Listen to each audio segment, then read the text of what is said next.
मेरे बाबूजी कहा करते थे कि बेटा कर्ज देने वाला भूल जाएगा लेकिन कर्जा लेने वाला मरते दम तक नहीं भूलता है। मैं एक दिन साइकिल चलाते चलाते एक गांव से गुजर रहा था। एक 15-16 साल की बच्ची सुबह सुबह रोड किनारे ताजे खीरे बेच रही थी।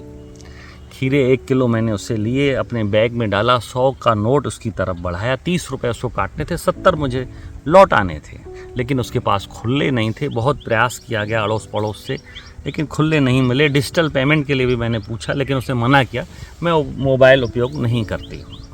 दुखी होकर के मैंने उससे खीरे लौटाए कि छोड़ो बाद में ले लेंगे। तो उस बिटिया ने बोला, बाबूजी पहला ग्राहक जो होता है ना भगवान का रूप होता है, होने का समय है। मेरी दुकान से आप खाली मत लौटिए, खीरे ले जाइए, पैसा आप कल परसों जब भी आप निकलो इधर से दे देना। और मैं आज न चाहते हुए भी उसका 30 रुपये का कर्जदार बन रहा था, क्योंकि उसने मुझे भगवान का रूप बोल दिया था। जाते जाते उधर से जब वापस होने लगा तो मैंने उसका नाम पूछा। उसने बताया द्रौपदी। मैंने कहा नाम मेरे याद रहेगा, भूलेगा नहीं, मैं जब भी आऊँगा पैसे दे दूँगा। घर पहुँचा, मन बहुत उदास था, क्योंकि आज उसने मुझे बहुत छोटा बना दिया। 30 रुपये का उसने मुझे कर्जदार बना दिया। और मैं सोच रहा था मैं भी तो उसके ऊपर भरोसा कर सकता था। मैं 100 का नोट उसके पास रख देता, 70 रुपये मेरे जमा रहते, मैं कल परसों ले सकता था, लेकिन मैंने ऐसा नहीं किया। आज वो मेरी नज़रों में द्रौपदी बहुत बड़ी हो गई। रात की नींद हराम हो गई मेरी। सुबह सुबह जैसे उठा, साइकिल उठाई, भागा भागा गया उसको 30 रुपये देने, लेकिन द्रौपदी उस जगह पे मुझे नहीं मिली। 2 दिन, 4 दिन, 10 दिन, 15 दिन, 2 महीने बीत गए, लेकिन द्रौपदी मुझे नज़र नहीं आती थी। और वो 30 रुपये मेरे नींद में घूमते रहते थे। ये द्रौपदी का कर्जा मुझे कब उतरेगा। कुछ दिन बाद मैं उसी रोड से अपनी कार से निकल रहा था, दोपहर का समय था। उसी स्थान पे 5-6 सब्जी वाले बैठे थे, उसमें 3-4 लड़कियां भी थी। बहुत समय हो चुका था, द्रौपदी का चेहरा मेरी नज़रों से अब ओझल हो चुका था।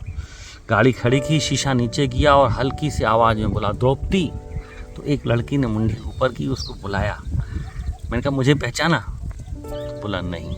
मैंने फिर उसको किस्सा याद दिलाया 30 रुपये का। फिर वो मुस्कुराई, हाँ बाबू याद आ गया। मैंने बताया ना, कर्जा देने वाला भूल जाएगा, लेने वाला नहीं भूलता है। उस दिन उसको 30 रुपये दे के मैं द्रौपदी के कर्ज से मुक्त हुआ।